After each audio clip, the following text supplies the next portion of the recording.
sure, you want happy employees and you want them to be satisfied with the things that you do and provide for them. But what you truly want them to be is engaged and contributing in positive ways in their role and as a cultural leader. And that all goes back to core values aligned and overlapping with what you want to do as an organization.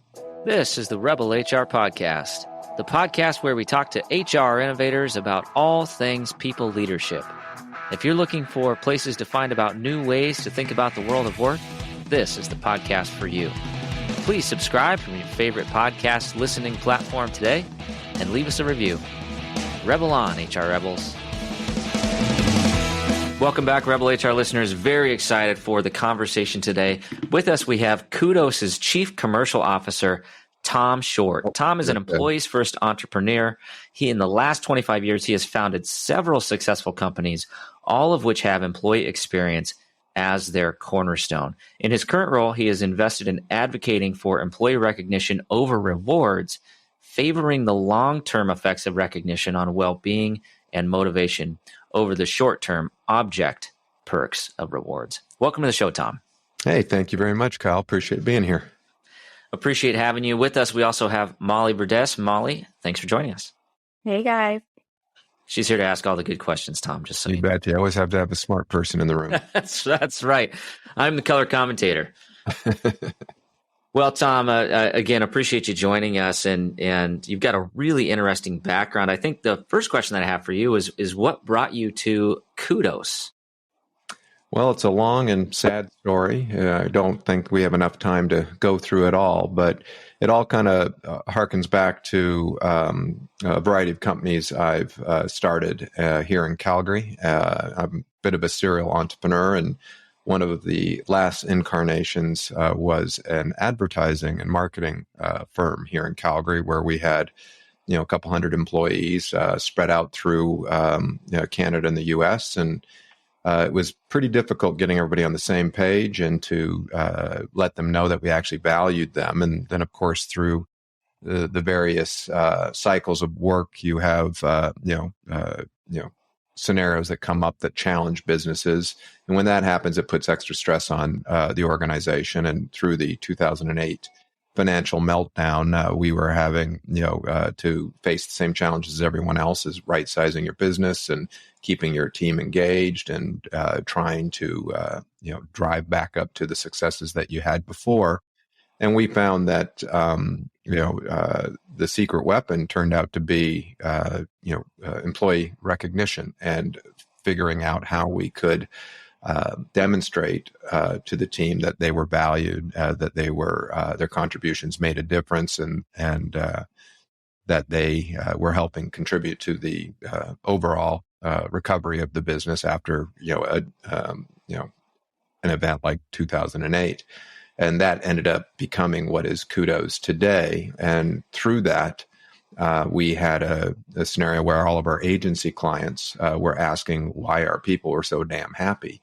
And we said, well, we built this thing internally. We call it Kudos, and it allows anybody to recognize anyone else at any time and improves communication. It's basically a cultural internet, and the team seems to love it. And they started asking if they could use it. And so we said, sure, why not?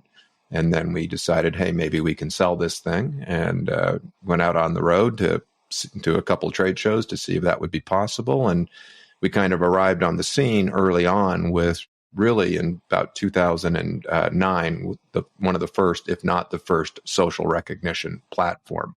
I think we were doing it just about the same time Twitter was coming out, and Twitter was doing something similar, and we were looking to do that just internally for organizations. And from there, we ended up selling off the agency and focusing on the software solution. And my business partner and I started pushing that ball up the hill. And next thing you know, we're in 80 countries around the world and 11 different languages, and changing the world one thank you at a time. There you go. I love that.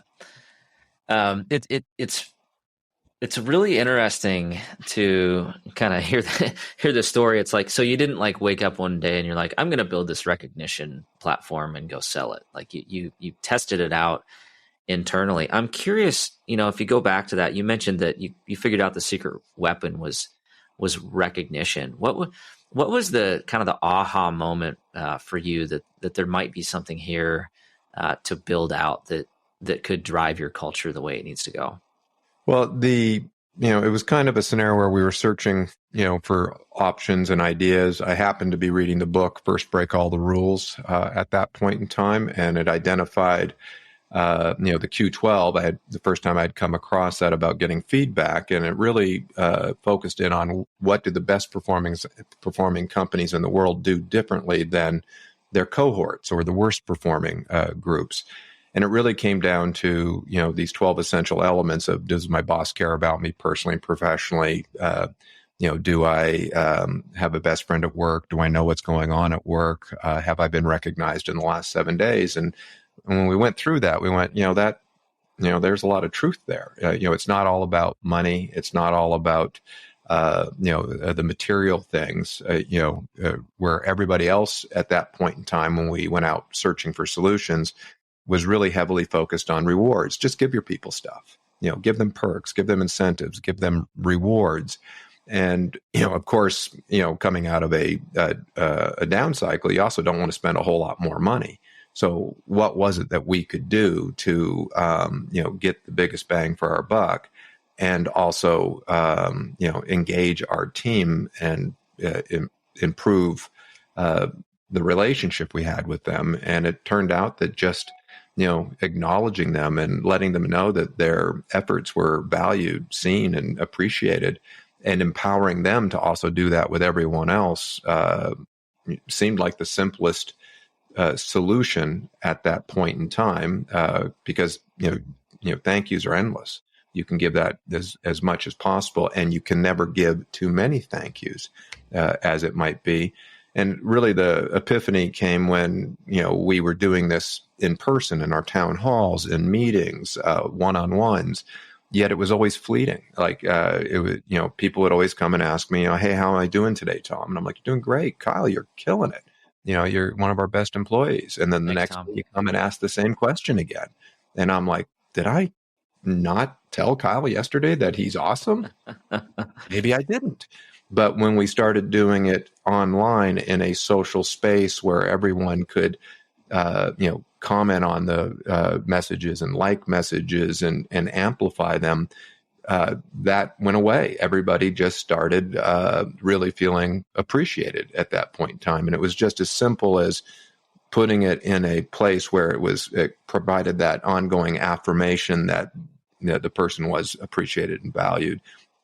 And they also got to see all the appreciation going on with all of our other team members in different departments and divisions. Because if you're over 300 feet away from somebody, you might as well be on the other side of the country. You're not going to bump into them on any given day. And you're most likely not going to be able to see how they're contributing and what they're doing. But when you create a social forum like Kudos, that all just comes to the surface, and it can make a significant change in how people feel about the company, their community within the company, and the outlook, where you can reinforce your purpose, vision, and mission and values, and reinforce the behaviors through simple thank yous that lead to the results that you're looking for. So it was just that epiphany of focus on the little things, and then the big things will take care of themselves. Yeah, I bet that creates some engagement between departments, which I think a lot of companies really struggle with. So I'm curious, when you launched this, because I know a lot of organizations who are struggling with this and who add these platforms to their company culture, but it's a slow burn, right? It's a struggle to launch. How did you launch this successfully? Well, we were already doing a lot of things right, and a lot of companies do a lot of things right by having, proper, one-on-ones and team meetings and town halls, and trying your best. But then those are just points in time. Having a continuous flow of communication and recognition is where the success comes from. It's not like random acts of culture. It's culture all the time. And that makes a pretty big difference in the success or failure. And, there's so many communication and collaboration tools out there. We were just mimicking what they were doing, but instead of focusing on purely business and getting things done, we started focusing on why are we doing what we're doing? What is the purpose of the company? What do we stand for? What are our core values? And how do you contribute to those items every day so that we could get alignment and also energize everybody, because bad news travels fast around the world, and good news often doesn't get its fair share of the limelight, and we're really just trying to spotlight that for people, and that's where you start to see the magic. Okay, so you mentioned something earlier about peer-to-peer recognition. And all the data you have and what you found, do you feel like that's more important than leader recognition, or is there any correlation? What does that look like? Peer-to-peer is very important, to create that community and camaraderie between team members. And really, peer-to-peer is a supplement or support to manager to team. The higher level, the recognition that comes from a C level to a vice president or director to manager to supervisor is very important. And that's one of the greatest challenges with most people's programs is how do you get those very busy people to take a moment to recognize others. And where the peer-to-peer comes in is it also becomes a bit more visible for senior leaders because they don't see what's going on every day. And when peer-to-peer recognition is flying around, they can get in there and like and comment on things or learn things and add on sending their own recognition. So really where we see the greatest value with a product like Kudos is the insights that it provides to senior leadership as to who's contributing, who's connected to who, how are they contributing, and who, what those efforts are leading to as far as an outcome. And so it's not so much as the recognition as the powerful tool for the senior leaders. It's more about the insights, and then that allows them to join the recognition that is already being sent out. We'll be back after a quick break. And so used to having everything in front of them right away that we forget that innovation just takes time. I myself, I get frustrated too. Why? And this as being one of my best friends is, hey, I talk to you all the time. Hey, man, I'm frustrated in the fact that I can't seem to just get there in the next day. But that's just not how these things work. Right? Innovation needs to be planned out. It needs to be very methodical. And then when it finally hits, that's when it seems like to everyone else that it sort of just came out of nowhere. But to you, the amount of dedication that it took over that time. It's really interesting. I hadn't really thought about that, but it's almost like on-demand feedback or surveys on how engaged are people, who's recognizing others. Typically, those are the people with highest morale, right? Yeah. Who's getting recognized. And it's contagious. Like when you see other people do it, we actually say to everyone, everyone's job description should have that as one of the core things that you should be doing. You should, recognize and praise your teammates for doing great work. And, specifically when you start to get into leadership positions, because you hit the nail on the head, Kyle, is that, it is like, unsolicited, immediate 360 feedback. Because when you ask people questions and you push polls out there and surveys to ask for their input, it's usually because you don't know what the heck's going on and you need to find out. But when you have an open forum that's very focused on all the positive things that are happening, and everyone's just freely contributing to it based on the things that are happening on a day-to-day basis, you can't get better insights than that on what's really happening in your company. You still need the feedback and the surveys to balance that out from sentiment surveys and pulse surveys and more in-depth surveys. But you'll also have an excellent feel of what's really happening within your organization and within your team by just being a fly on the wall and watching what transpires. In my experience, especially with senior leaders, I feel like they hear either one good thing or one bad thing about a person, and it becomes like a bias in their head, right? Like, well, this person is good or this person is bad. And I think something like this could really help eliminate some of that. Yeah, absolutely. It's more fair because it's happening in real time. And the great thing about recognition is that if somebody isn't contributing or isn't a good team player or is not gelling, with their team, it's pretty evident because you can see who's getting the recognition and who's not. Now, some people will get lots more recognition than others just by the nature of their job and the nature of their personality. But whether you get 3 messages in a month or 30 messages in a month. And just importantly, how many did you send? Not what did you just get, but what have you given? And that also says a lot about a person. Are they your future leadership potential? Are they the high potentials that you want to nurture within your company because they are showing leadership qualities? Yeah, that's where my head goes. The person that's doing this the most is probably the most positive influencer, that we need to be thinking about. Okay, this person might have future leadership potential, or maybe they're just super happy, and I need them to go infect others with their positive vibes. Well, absolutely. It's funny because over the years, you've seen different people try to measure, how are they doing in different ways? Is my team happy? Is my team satisfied? Is my team engaged? And you can have a happy or satisfied person that's not a very good employee. Maybe that's why they're happy and satisfied because they're just skating by, kind of a situation. Sounds great.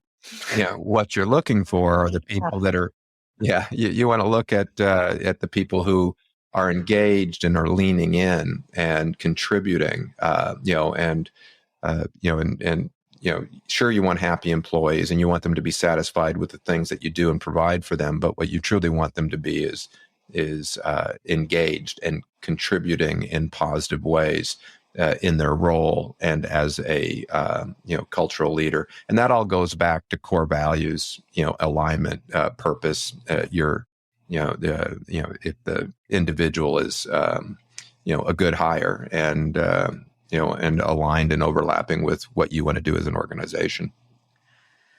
I'm sitting here laughing, and nobody can see the video, but I'm like covering a smirk because I kid you not, and this organization shall remain nameless, but I used to work at an organization where they would force everybody to circle a smiley face or a frowny face to try to do like a daily sentiment analysis, and then they would like measure every department against each other. It was just the most ridiculous thing. And like the most like, it was like, what is this, kindergarten? Like warm fuzzies or cold pricklies? Like, what are we doing here?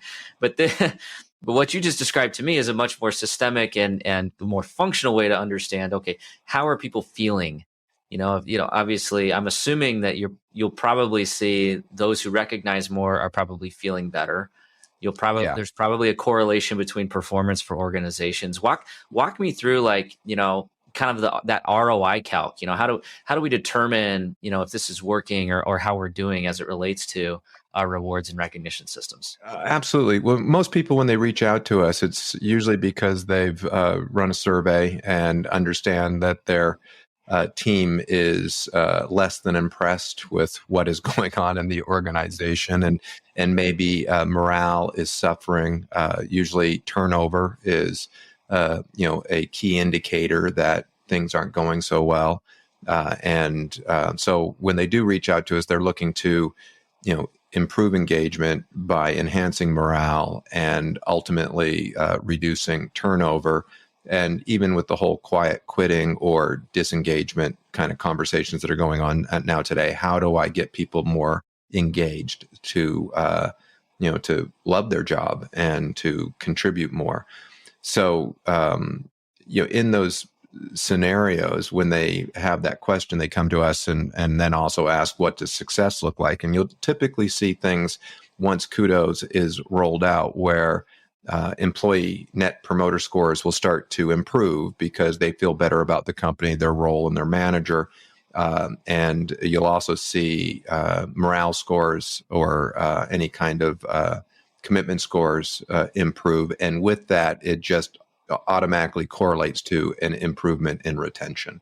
And even in exit interviews, we'll see a scenario where pre-Kudos, they'll be listing not feeling valued at work as one of the top 3 reasons that they've made a decision to move on. And after Kudos, we typically see that come completely off of the engagement survey or way down the list, because still having a tool doesn't mean everyone's still doing it right, but it will help improve reach and consistency and visibility. And it's also empowering because you're inviting the team to do it. So you start to see things change wholesale pretty quickly. Within 1 year, within 3 to 6 months, you can see a noticeable improvement, especially when somebody has told you through a survey that I don't feel valued. And then, of course, the worst thing you can do with any survey is take all that feedback and then do nothing. But if you take that feedback and people say, I don't feel valued, or I don't feel appreciated, or I haven't been recognized in the last 7 days or ever, by putting in a program like Kudos, the team it knows that you've heard them and they appreciate the fact that you're trying to do something about it. And then it's the execution of the program to really take full advantage of it. And then that leads to all those positive outcomes. Quiet quitting. Kind of hot topic. What are your guys' thoughts? Curious. I have thoughts. I'm going to let Tom answer that. Your thoughts. I'm going to reverse this podcast on you. Kyle, what do you think? Okay. I think quiet quitting is bullshit, and it's just something that's existed since the beginning of people working for other people.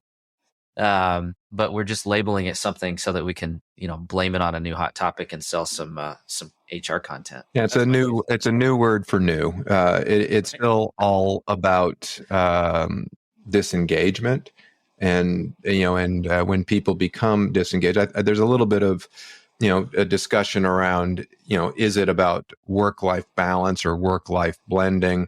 I think that's always been there, where people need to be responsible for their own efforts and input. And I've always seen with all of my team members in various companies where when people are engaged, they're leaning in, but they still don't overdo it. They don't they're not working 12 hours a day and being forced to or expected to. Maybe that's a Silicon Valley phenomenon or a Wall Street phenomenon, but in the rest of North America, I think people don't feel compelled to, work in that way. But at the same time,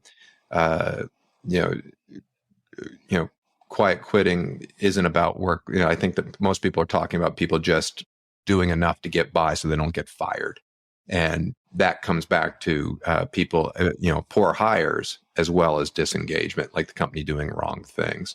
So it is just a new word for new in a lot of ways. And it's really kind of get back to the core elements of focus on your people, take care of them, hold them accountable, give them challenging work to do, create a great atmosphere for them to do it in, and watch them go, and they'll do great. And you won't have to worry about quiet quitting or disengagement, because all people want to do is be part of a good community, have an opportunity to learn and grow, and to know that they're valued and appreciated.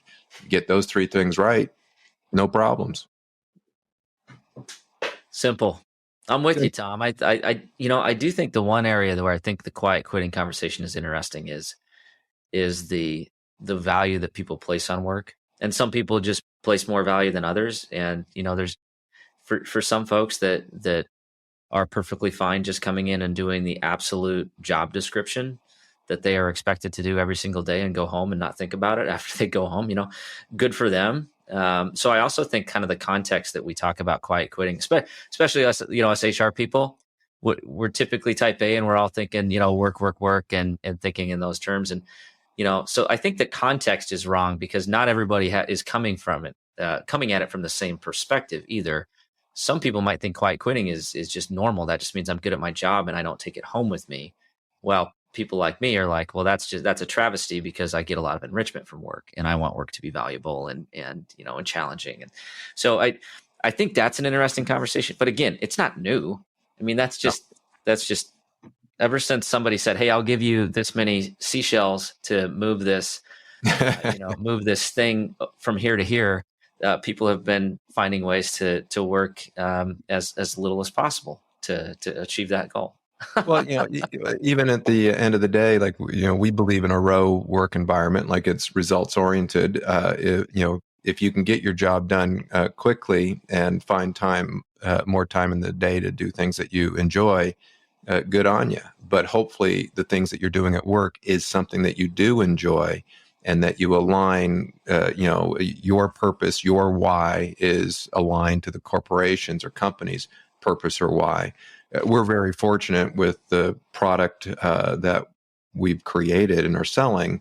It is something that our team members can really get behind because they know they're making a difference. Like our mission statement is to help people reach their full potential through, feeling more connected at work and to connected to their job, connected to their team, and and connected to the purpose of the company. And by doing that, you should do what you love. And if you're doing a job that you absolutely hate, maybe you should be doing something else, because those are the people that are, often just mailing it in and, and are getting those, labels of, quiet quitting. Well, you opened Pandora's box there, Molly. What else you got? I know. I'm so glad I asked. So spicy. I liked it. Spicy. Yeah, I have a question, Tom. I think one of the things that's really interesting is, the focus for Kudos is not necessarily stuff, No. or swag. So I'm curious on the, kind of the thought process there where it's truly more of a recognition platform, but not necessarily associated with things. So No, yeah, that theory. Yeah, absolutely. So we're a recognition and communication first platform because that's what helps improve the employee experience. People appreciate rewards, but rewards aren't appreciation. They're really, bribes to say, if you do this, I'll give you that. And rewards are great for short-term goals. Like you can use rewards to say, hey, if we achieve this in the next 30 days, or we achieve this in the next 6 months, you will receive this bonus, or you will receive, these, these special items or gifts or trinkets. But it won't, it's not sustainable. And it's not something often that, the reward even often isn't something that's equitable. Like not everybody can participate in it. So it can create lots of problems within an organization because of that, being, unfair. Like the sales team always gets their, trips and president's clubs and, and all those types of things. And all of the folks that are carrying the water everywhere else are ignored. So, going to something where everyone's empowered to participate and recognize and appreciate one another is very important. Now, that being said, we do within our system allow for individuals to turn on some of those other elements of point systems and monetizing those point systems and using those points for fun or gamification or using those points for redemptions. But we always believe that it should be what we call casual rewards. It doesn't need to be go to the beach money. It's just small elements that an individual can earn these points through the accolades and recognition they've received, and then can redeem for something that they want. Whether it's like in my case, I've been redeeming for Starbucks cards for the last 10 years and haven't bought a coffee for a long time. And it's just my little guilty pleasure. It's not It's not part of my compensation strategy or anything like that. It's just something that reminds me that I work for a cool company that cares about me. But what really matters, and what I truly appreciate and what makes me lean in, is that connection to my teammates, and the recognition that I get as well, even as being a leader in the company. It still feels good in those situations. But if you keep the focus on rewards and points, that's where you can lead to many unintended outcomes that are not good for the business. Yeah, I couldn't agree more. Sounds like you're creating a culture of gratitude, which I think is so powerful. Absolutely. And millennials and Zs and they get it, they appreciate it. Everything's about close power. It's just as likely that a young person coming into a new business will link in with the CEO. And when I started in my career, that was pretty unusual. There weren't any tools to do that type of a thing, and it would just be a random collision of bumping into some senior leader at some event where you might have a chance to have a conversation. But it's all about that connection with today's generation and workforce. Not even boomers like myself. I appreciate that connectivity with all of the team members throughout Kudos, where I just didn't have that in the old days. It'd be rare to bump into somebody on any given day, but now I can go onto the wall and see what's happening and comment, and now I have something else that I can bring up with different individuals when I do see them, which again, you can just further amplify that culture of gratitude, as you just said, Molly. It's really important. That's very cool. So I have a thought exercise, Tom, because I love the fact that you use the term bribe. So I think, Molly, I think we should just lean in. We're going to start a company called employeebribe.com, and we're just going to own it, right? We're just going to roll with it. Yeah, exactly. This has been an awesome conversation. I think maybe some provocative things to think about. And if anybody wants to talk about quiet quitting, shoot me a note. We'll have a good conversation. Yeah, exactly. I do want to really, but how do you really feel about it, Kyle? Yeah, I'm a really reserved guy, so you're just gonna have to get to know me. Okay. Yeah, that's awesome. Tom, it's been a wonderful conversation. I'm going to shift gears. We're going to go into the Rebel HR Flash Round. Are you ready? Right on. All right, here we go. Question number 1: where does HR need to rebel? HR needs to, start looking at, culture as a core HR feature, not a add-on way after the fact. Sure, you need your, payroll, benefits, performance management, onboarding tools, but I think the argument can be made that culture is a core HR item. Often, too many organizations put it last at their own detriment, and it's almost like an afterthought. And where HR needs to rebel is they need to move that further up in their strategy and initiatives to take advantage of the most ubiquitous, far-reaching, cost-effective tool that they can put in their repertoire to create a great culture and provide value to the organization in regards to helping drive performance. It's as simple as a thank you. And it's crazy that people always, put that last. I couldn't agree more. And I'm going to assume, as a senior executive, that you care a whole lot more about that than some of the other things that you mentioned, that's probably at the pinnacle of what you really care about as a senior leader. Oh, absolutely. Like a lot of the tools that are, core HR are more for administrative and, the leadership's needs to, streamline things and get data and to understand what's going on. We need to flip the coin where you have to say, no, what are the tools that help our employees and that they value and can still give us those same types of insights? Sure, we need payroll systems. Sure, you got to manage benefits. Sure, you got to book your holidays.